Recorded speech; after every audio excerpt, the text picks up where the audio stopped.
bilgilerini vermek üzere TÜRMOP Onursal Genel Başkanımız Sayın Mustafa Özyürek'i kürsüye davet ediyorum. Sayın Genel Başkanım, siz de tekrar kürsüye davet ediyorum.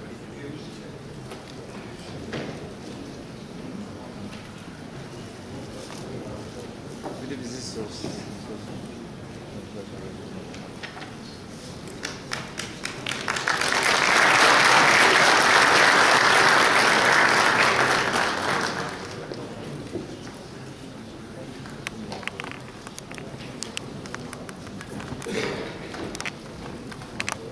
Değerli meslektaşlarımız, sempozyumumuzun birinci oturumuna başlıyoruz. Birinci oturumun konusu bilgi toplumunda muhasebe ve denetim.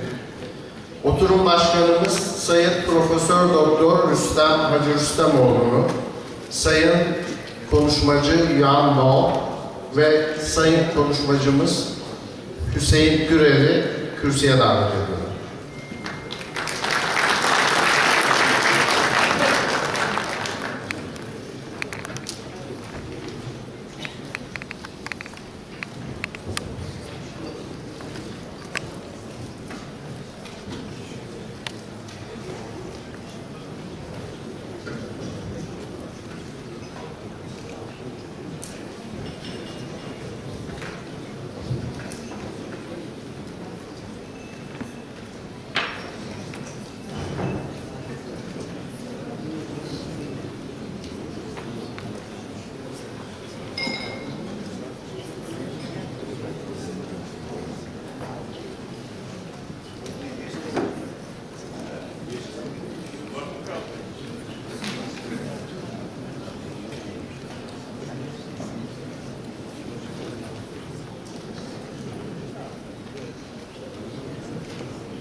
Dear colleagues and guests, first of all, I would like to thank the chairman of organizing committee, Mr. Arikan, and his co-workers for gathering us in this wonderful organization.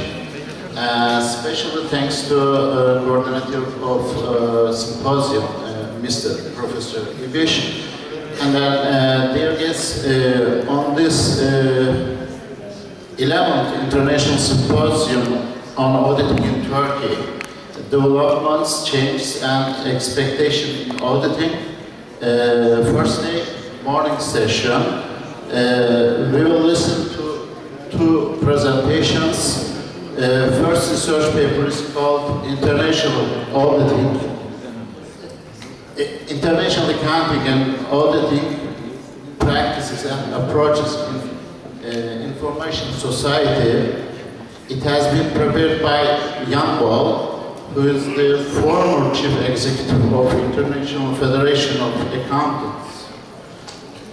Now I would like to invite Mr. Bol to the stage to present him a research paper called International Accounting and Auditing Practices and Approaches in Information Society.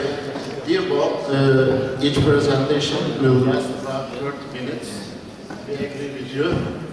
And then we will question answer session for 20 minutes. Okay, I would like to kindly remind to present not all round. Yes, please, you can speak.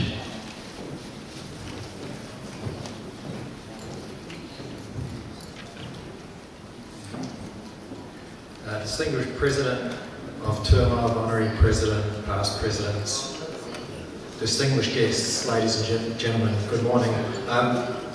For me it is a very, very great pleasure and indeed an honour to be invited to speak at this symposium, and it's clearly also a very beautiful location.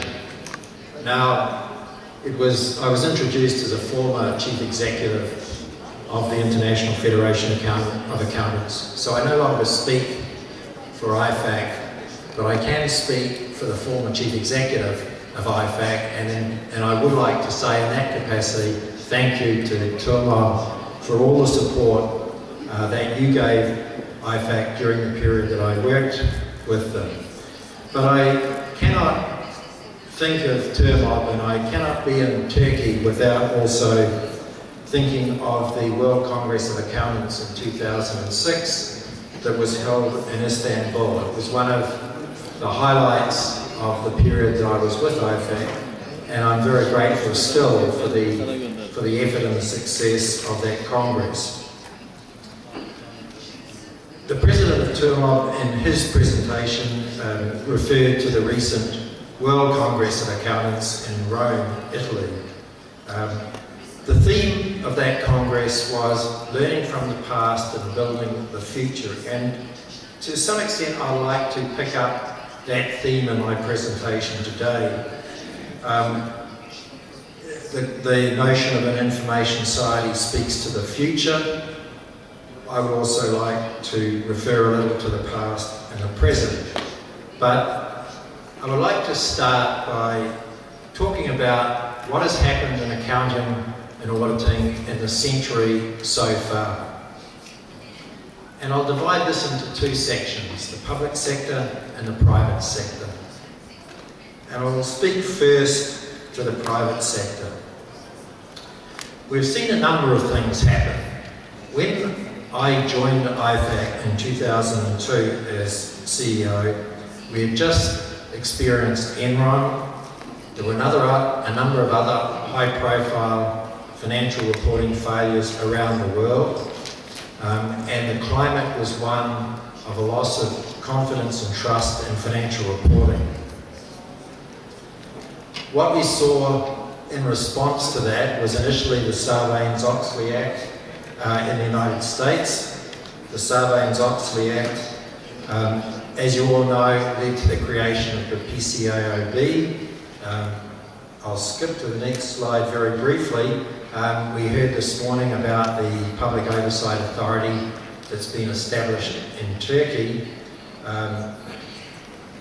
What we have seen internationally is essentially a new industry created of public audit oversight bodies around the world, and the International Federation of Independent Audit Regulators, IFIA, has now over 50 members.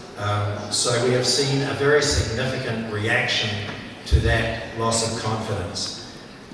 We saw a similar response in the European Union to the changes in the United States, both in terms of audit regulation, but also in terms of the adoption of international financial reporting standards, which really was a tipping point in moving the accounting profession to international financial reporting standards, and we now see IFRS used in over 100 countries. More recently, 2008, we had a global financial crisis, and again we saw a significant response to that. We had the establishment of the G20 and the Financial Stability Board, and they put in place a significant program of action to seek to ensure international convergence of regulatory approaches. I wish I had more time this morning. I would have liked to respond to the President of Tourma's comment about this introduction of audit oversight being a disturbance. It certainly was a disturbance. I think from the viewpoint of the profession, an earthquake might be a better description. It was a very significant change, and if I have time, I might come back to that a little bit in the comments. So that's the private sector. What have we seen in the public sector? Well, early in the century, we saw the country of Argentina default on its debt. Then, a little bit later, we saw the sovereign debt crisis and the restructuring of Greece's government debt.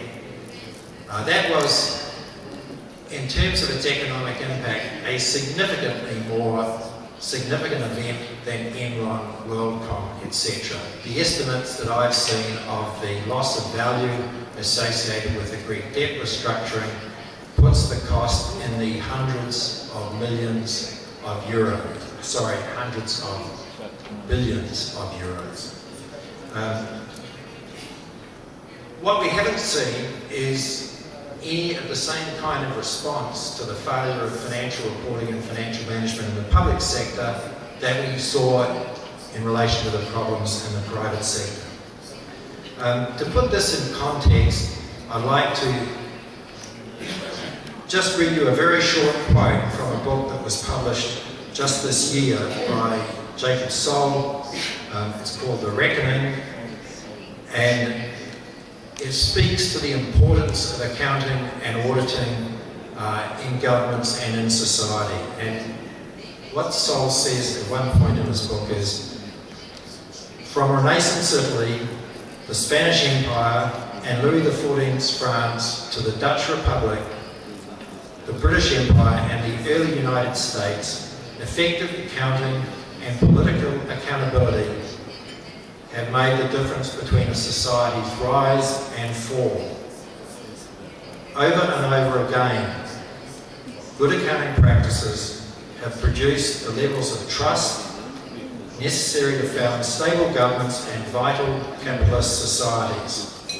And poor accounting and its attendant lack of accountability have led to financial chaos, economic crimes, civil unrest, and worse. So, my central point here is that accounting, accountability, auditing are critical to the success of governments, economies, and countries.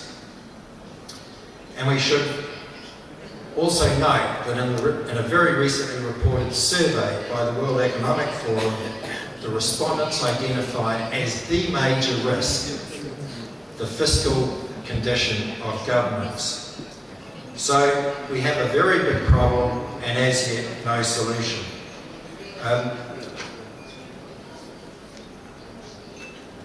identified on this PowerPoint slide some of the features of the environment within which the public sector operates. I will essentially go very quickly through those and focus a little bit on the last. But the points include the global economy is heading east to Asia. The market volatility is increasing again. We have a big debate about whether fiscal policy should be geared to austerity or growth. We have internationally, amongst other things, a significant loss of trust in institutions of government, and indeed also to some lesser extent probably the profession. But perhaps for the purposes of my speech this morning, the last point on this PowerPoint is the most important. We've seen the death of the concept of risk-free sovereign debt. It's no longer considered risk-free. And I believe that internationally we are in denial about the level of debt that we face. So the theme of the World Congress was learning from the past. And my point in relation to the public sector is that we haven't learned enough and we're not building for the future quickly enough. The chart on the right is from the International Monetary Fund, and what it shows is that as in 2011, of all of the governments around the world, there were only 11 that could give the IMF a balance sheet. That is, with all of the assets and all of the liabilities reported. And that is simply not good enough in a global economy where the public sector is responsible for somewhere between 30 and 50% of economic activity or more, depending on the country. One of the things we have learned from the financial crisis, and this again relates to an IMF study, is that governments don't know very much about the state of their fiscal positions. This slide shows what are the sources of unexpected increases in general government debt as a percentage of GDP between 2007 and 2010, a 3-year period. Over that 3-year period, the unexpected increase in debt from the range of countries studied was on average 26% of GDP.